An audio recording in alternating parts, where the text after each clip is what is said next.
રાજુભાઈએ 5 વર્ષ આમ આદમી પાર્ટીમાં કામ કર્યું, એમનો ધન્યવાદ. આમ આદમી પાર્ટી એ સંઘર્ષનો રસ્તો છે. અમે બધા લોકો જે આવ્યા છીએ એ સામાન્ય ગરીબ મધ્યમ વર્ગમાંથી આવ્યા છીએ અને અમે નરેન્દ્ર મોદી અને અમિત શાહને ચેલેન્જ કરીએ છીએ અને એટલા માટે આમ આદમી પાર્ટીમાં રહેવું એ સહેલું નથી. આમ આદમી પાર્ટીમાં તમે જ્યારે અવાજ ઉઠાવો છો ત્યારે એ લોકો કોશિશ કરે છે જેલમાં નાખવાની, ખોટા કેસોમાં નાખવાની. તમે કહો ચેતર વસાવાને જેલમાં નાખ્યા, એમને ફોડવાની કોશિશ કરી, એમને ડરાવવાની કોશિશ કરી, એમને ધમકાવવાની કોશિશ કરી. અમને બધાને જેલમાં નાખ્યા હતા, અમને પણ ડરાવવાની કોશિશ કરી હતી કે તમારા ઉપર કેસ થશે, તમને જેલમાં નાખી દેવામાં આવશે, ફરીથી બીજો કેસ થશે. મેં સાંભળ્યું છે રાજુભાઈ ઉપર પણ અલગ અલગ કેસો હતા, એમને ડરાવવાની કોશિશ કરી.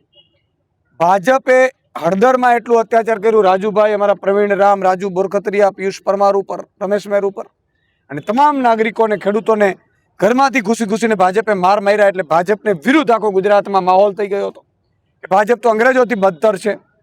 ત્યારે એ માહોલ ઠારવા માટે સ્વાભાવિક છે કે આમ આદમી પાર્ટીના લીડરોને તોડવાની કોશિશ, નાકામ કોશિશ કરવામાં આવી છે અને એમાં રાજુભાઈને ભાજપે કોઈને કોઈ રીતે ડરાવ્યા હોય એવું અમને લાગી રહ્યું છે અને એટલે રાજુભાઈએ આમ આદમી પાર્ટી છોડી છે. અને આગામી સમયમાં મને લાગે છે કે ભાજપ હંમેશા જે પણ લીડરો ઊભા થાય, હાર્દિક પટેલ ઊભો થયો હતો પાટીદાર અનામત આંદોલનમાંથી, પાટીદારોનો હીરો બન્યો, ત્યારે ભાજપને ખબર પડી એટલે એનો કેરિયર ખતમ કરવા માટે હાર્દિક પટેલને ભાજપમાં લઈ ગયા, એને ખતમ કરી દેવામાં આવ્યો. ત્યારે હાર્દિક પટેલ પાસે 2 માણસો ઊભા નથી રહેતા બિચારા પાસે.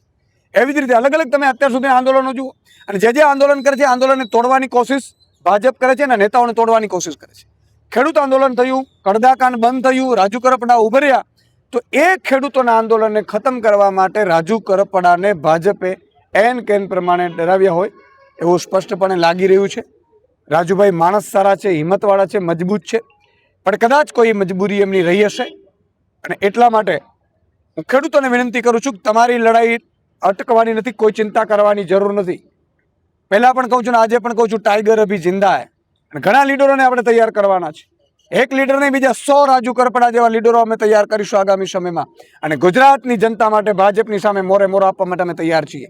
અને એટલું ચોક્કસ રાખજો, અહીંયા હામ રાખજો, ખેડૂતો છે, ગરીબો છે, વંચિતો, શોષિતો માટે અમે રાજનીતિમાં આવ્યા છીએ. અમે રાજનીતિ કરવાની જરૂર નથી અને હજુ પણ ઘણા નેતાઓને ભાજપ આગામી સમયમાં તોડે તો હું ખેડૂતોને કહેવા માંગુ છું કે ક્યાંય ડરવાની જરૂર નથી. એકાદ નેતા એ તોડશે, બીજા તમે પોતે તમારા ઘરેથી ઊભા થાઓ. અને આ રાજુભાઈને મજબૂરીએ જવું પડ્યું હશે, સમજો તમે. એ પહેલા પણ જેટલા નેતાઓ ગયા છે મજબૂરીમાં ગયા છે ને એને ખતમ કરી દેવામાં આવ્યા છે. આજે કેટલાય નેતાઓ ભાજપમાં છે, એનું અસ્તિત્વ એમને ખતમ કરી નાખ્યું છે. ત્યારે એટલું જ હું કહીશ, મને ખેડૂતોને મારે મેસેજ આપવું છે કે આમ આદમી પાર્ટી તમારી લડાઈ લડે છે, મજબૂતાઈથી લડીશું, ક્યાંય અટકવાના નથી, કોઈ ખેડૂતોએ હિંમત હારવાની નથી.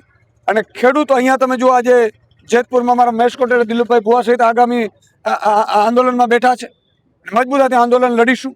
અહીંયા જળ સમિતિ વડે ખોવાઈ ગયા, મને ખબર નથી, જે ધારાસભ્યો સાંસદો છે ક્યાં છે ખબર નથી પડતું. અમારા એક સામાન્ય અદના કાર્યકર્તાઓ આજે જીવ સટોસટની બાજી તમારા માટે લગાવવા તૈયાર છે આ જનતા માટે.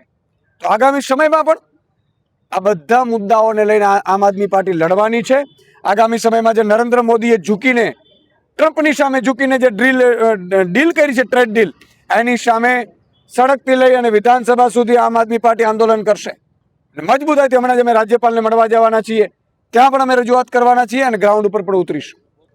મનોજભાઈ સોરઠિયા 2012થી આ પાર્ટીને સ્તંભ થઈને ઊભા છે, જ્યારે કોઈ ટોપી પહેરવા તૈયાર નહોતું.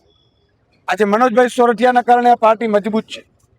ગોપાલભાઈ ઇટાલિયા આવ્યા, હું આવ્યો, અમે આખી ટીમ તરીકે કામ કરી રહ્યા છીએ. એ ભાજપની સ્ક્રિપ્ટ હોઈ શકે છે, રાજુભાઈ ઉપર દબાણ હોઈ શકે છે, પરંતુ ગોપાલભાઈની ક્યાં વાત કરો છો? અરવિંદ કેજરીવાલજી સભા કરે છે, ભગવત માનજી સભા કરે છે. અમે બધા રાજુ કરપડા, પ્રવીણ રામ સહિતના નાગરિક જે ખેડૂત નેતા છે એના સમર્થનમાં સુદામડામાં 50,000 લોકોની સભા કરી, 13,000 મિટિંગો કરી અમે ગામડામાં. રાજુ કરપડા, પ્રવીણ રામ, પિયુષ પરમાર, રાજુ બોરખતરિયાના સમર્થનમાં. અને 80,000 જેટલા ખેડૂતોની અમે સાઇન કેમ્પેન કરી અને સમર્થન લીધું હતું, મુખ્યમંત્રીને આપવા ગયા હતા. તમામ જગ્યાએ રાજુ કરપડાના પોસ્ટરો લાગ્યા હતા. આજે માત્ર એક વ્યક્તિ નહીં, અરવિંદ કેજરીવાલજી એમને જેલમાં મળવા જવાના હતા, ભાજપ વાળા મળવા ન દીધા. તમે જુઓ, તમે પ્રવીણ રામ છે, પ્રવીણ રામને શું તકલીફ પડી ભાઈ? પ્રવીણ રામને તકલીફ નથી પડી તો રાજુભાઈને કેમ પડી? આ રાજુ બોરખતરિયા ઉપર તો હુમલો થયો હતો અને માથું પાડી નાખવામાં આવ્યું હતું, છતાં એ અડીખમ છે. પિયુષ પરમાર છે, રમેશ મેર છે, કેટલાય નેતાઓના આગેવાનો છે. અને અમે તમામ લોકોના ઘરે ગયા છીએ. 86 ખેડૂતો હતા, ખેડૂત નેતાઓ. હું પોતે રાજુભાઈ પરિવારના ઘરે ગયો છું. એક ઘરે અમે ગોપાલભાઈ, સાગરભાઈ બધા ગયા છીએ, મનોજભાઈને. અને તમામ વકીલોની ટીમો રહી છે. સુપ્રીમ કોર્ટના વકીલો ખડે પગે રહ્યા હતા. ત્યારે મને નથી લાગતું કે કોઈ પ્રશ્ન હોઈ શકે છે, પણ ભાજપે સ્ક્રિપ્ટ લખી દીધી હોય કદાચ રાજુભાઈને દબાણમાં. રાજુભાઈ બોલતા હશે, પણ આજે ગોપાલભાઈએ પણ એનો ખુલાસો કર્યો છે, આપ સૌએ જોયો છે.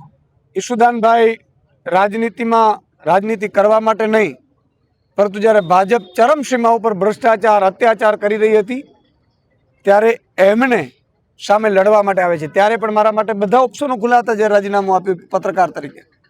પરંતુ અમે તો એમ કહીએ છીએ ભાજપને કે 20 કામ કરી દો ને, તો અમે એમને એમ રાજનીતિ છોડી દઈએ. તમારે કંઈ લાવવાની કે ખરીદવાની કંઈ જરૂર નથી કોઈને ભાઈ. 20 કામ ખેડૂતો, ગરીબો, વંચિતો, શોષિતોને આજે ભાજપ કરી દે તો ઈશુદાન ગઢવી આજે સંન્યાસ લઈ છે રાજનીતિમાંથી. પરંતુ સવાલ એ છે કે કરવાના નથી અને લૂંટવાના છે. અને લૂંટ અમારે બંધ કરાવવાની છે. જ્યાં સુધી ભાજપને, ગુજરાતની જનતાને ભાજપના અજગરના ભરડામાંથી છોડાવીશું નહીં ત્યાં સુધી અમે જપીશું નહીં. આંદોલન વધુ મજબૂત કરીશું. એટલે અત્યારે ગોપાલભાઈએ હમણાં જ પત્રકાર પરિષદ કરી છે. મારે આજે, કારણ કે હું સતત વ્યસ્ત હોવાથી કોઈની પત્રકાર પરિષદ મેં જોઈ નથી શકી, પણ એટલું ચોક્કસ છે કે અમારી પાસે બધા પુરાવાઓ છે. અમે હંમેશા રાજનીતિમાં આવ્યા છીએ, ભલે નાના છીએ, પણ એટલી તો અમને ખબર પડે છે કે રાજનીતિમાં ક્યાં ક્યાં અમારો દાવ થઈ શકે એમ છે. સમય આવીએ અમે પ્રજાની વચ્ચે મૂકીશું. માં motor driving, safe and sure driving.